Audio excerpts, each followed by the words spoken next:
Resolve to not be in the red. Sharon Horne-Ellstrom here, and I see this is one of those filters that makes your head huge. I don't like when that happens, but it is what it is. Today is day 1,213 of What's She Up To Now, documenting my journey as I transition from the brick and mortar corporate world of businesses to the online world of business. Been involved in business for 47, almost 48 years now, and means I've got an experience in a lot of different things. Some people spend their entire career in one industry, one business, one type of work or field. I have spent mine in several, not a ton, but several, like 27 or so different businesses and industries over my career thus far. Not dead yet, so I'm not done yet. And one of the things that I did is in 2017, following my divorce, I was like, all right, I need to do something. I'm old, but I'm not old enough to throw in the towel and not do anything anymore. So what am I going to do? So I decided I would explore the online world, the internet world, because I'd always been curious about it, but never had really the time or energy to have alarms go off and remind me I'm slow today. So I went for a walk this morning. I've never really been able to devote the time. Raising my family, raising my kids, had other priorities, and mostly their activities and making sure that they had a great upbringing. And the internet was new. The internet wasn't invented when I first started my options in my careers. So I wanted to explore that. So I hopped on in 2017, done a bunch of things. Some of them absolute complete flops, mainly because I didn't put enough time, energy, and effort into them. I think of things like webinars, mixed success, but I didn't put enough time and energy into really getting awesome at webinars, to keep doing them, to keep presenting them, to make them a home run out of the park success. So did it fail, or is it something I just learned for a while and then chose a different direction? One of the things and one of the temptations about the online world is it's very, very easy to get pulled in different directions. Some lead you faster to where you want to go. Others, the vast majority of them, lead us right in the opposite direction of what we want and where we want to go and what we want to achieve online. So we need to be careful of that. And that's one of the biggest lessons I've learned online is know what you want and work toward that with everything that you do. Everything you choose to learn, everyone you choose to follow, everything you decide to do. So right now I am doing a couple of challenges. I've been doing challenges for decades, like for most of my life, but especially since I was in my 20s. I've done challenges. I've challenged myself by setting goals, setting objectives, and then challenged myself to do the things I need to do to make sure that I will achieve those goals. And now, over the last year with COVID and everything, I started to do a free 30-day plus, I usually do 31 days, get up and go challenge. Why? Because I needed to get up and go. I needed to get up and keep going every single day during that pandemic. And it's, still here in a greater or lesser degree, depending on where you live and what the political climate says that the threat is at the time. But it changed almost all of our lives in some ways. Some good, some bad, some ugly, some awesome, some devastating, some traumatic. But all of us have been impacted by the pandemic. And so one of the things I continued to do and fell back on is something that's always worked for me, and that's doing challenges. So I just finished the 7th 30-plus day Get Up and Go challenge in April into May. April only has 30 days, so 30-day plus meant May 1st was the last day of that. And I'm taking a month or so off, probably June and July, because my kids are going to Alaska, and I'm going to be in charge of their kids because they're a little too young to go to Alaska. So for 12 days, I'm going to be grandma extraordinaire. At least I think I'm going to try to be grandma extraordinaire. We'll see. A 4-month-old and a 6-year-old part of the time. So we'll see if they run me ragged or if I can keep them hopping. So our challenge today, I'm doing an annual challenge this year. This is the 4th year that I've done an annual challenge in 2018. 2017 was a get to figure things out year. And I had a huge health challenge in 2017, very similar to the one I'd had in, 1980, early 1980s. So I knew how to handle it this time. It took me 3 years to deal with it and figure it out in the 1980s, and it took me 3 weeks max to figure it out in the 2018 episode, or 2018?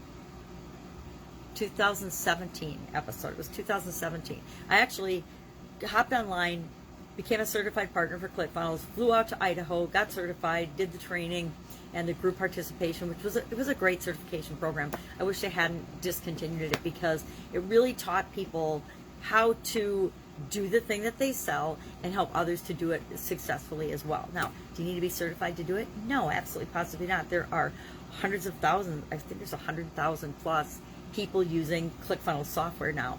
But when I went online, I needed a foundational basis, a springboard to jump off of for my online activities. And to me, it felt like the perfect right choice. But after I flew out to Idaho, I flew to Colorado to visit my kids, and for some reason I had sprained my ankle the week before, and all of those things combined were the perfect storm to shut me down and give me some major physical challenges and health challenges.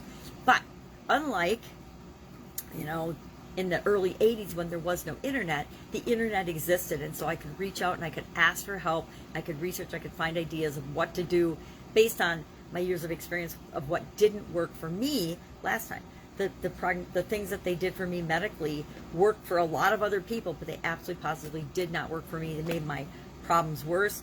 Of course, as soon as I went to the doctor in 2017, my doctors actually prescribed the exact same protocol I had been on that I said was a challenge for me, and back onto steroids, and within a day I knew immediately that wasn't going to work and I had to find something else. So I found out something else, got myself out of bed in 3 weeks, not 100% in 3 weeks, but I was actually able to function and continue moving forward. So then in 2018, I hopped online with the daily challenge. The first one was to do one thing every day that stretched my comfort zone. So it was called Do One Thing Every Day That Scares You. Then in 2019, we did Do One Thing Every Day That Makes You Happy, because I wanted a little more happiness and joy in my life. And then 2020, I'd picked Do One Fun Thing Every Day, which was perfect for 2020 because I was hanging out with my 4, then 5-year-old granddaughter through most of that time until she went to school in August. And then in August, she went to school and I only saw her once, or work and see her once in a while. But now this summer again, I'm going to be hanging out with her. And she's just turned 6 last week, so I'm super excited about it. And I'm super excited about seeing all the things that she learned in school and what we're going to work on for next year during the summer. Because I think that with our education system the way it is, it's very important that parents and grandparents get involved and make sure we're helping our kids along. Kids are expected to learn and do and know so much more than when we were kids. It's a little bit mind-boggling. So the challenge today, this year we're doing Do One Thing Every Day That Centers You. 2021, even into 2020. I found this at the cabin in the middle of the summer last year, and it already felt like we were in this pandemic forever in like July or August of 2020. And I picked out, okay, well, I need to find something that's going to make me feel better about the direction I'm going in my life and that I understand and am more centered. So that's why I picked Do One Thing Every Day That Centers You. So today we talked about, from Benjamin Franklin, the importance of resolve to do the things we ought to do and then perform them without fail. What we choose, what we decide, what we think we're going to work on. And our idiom for supersize your business was in the red today. In the red, the use of red ink to denote that you're in debt or you owe somebody money has been an accounting practice for a long time. The use of red ink dates back to the 1300s, where religious days and other holidays and important dates were marked on calendars in red as far back as the 1300s. So look, marking negative amounts or amounts you owe to people, it just seems fitting that that's done in red. Don't like the feeling of it. I mean, like all other human beings, and I would suspect a whole lot more during this COVID pandemic, a lot more people have seen red in addition to being in the red, owing money on things that they've always been able to easily pay. And it's devastating to folks. It's really devastating. Depending on your personal situation, the pandemic has impacted us to a greater or lesser extent, but it, in my estimation, has impacted probably just about everyone on the planet. Some people in awesome ways, they benefited greatly from the pandemic. Other people in devastating, traumatic ways, they've really been hurt and harmed by the pandemic. It's been the same pandemic for all of us. It's just impacted and how we experience has been different for each and every one of us. So working on my challenges, of course, working on a couple other big projects that are still hush, hush. So I'm not going to talk about them, but I am working on them. Worked on one quite a bit yesterday. I snuck out of the, I didn't sneak out of the house. I left the house and I went to a park because I love working when it's a beautiful day outside. Today it's a little chillier. Went for a walk this morning because I wanted to see the eclipse. There's supposed to be a lunar eclipse that was really cool. And of course, at the house, super cloudy. So as I walked over to the park, it cleared up a little. And as the sun was coming up, it was burning off the clouds, but not soon enough for me to be able to take advantage of the eclipse.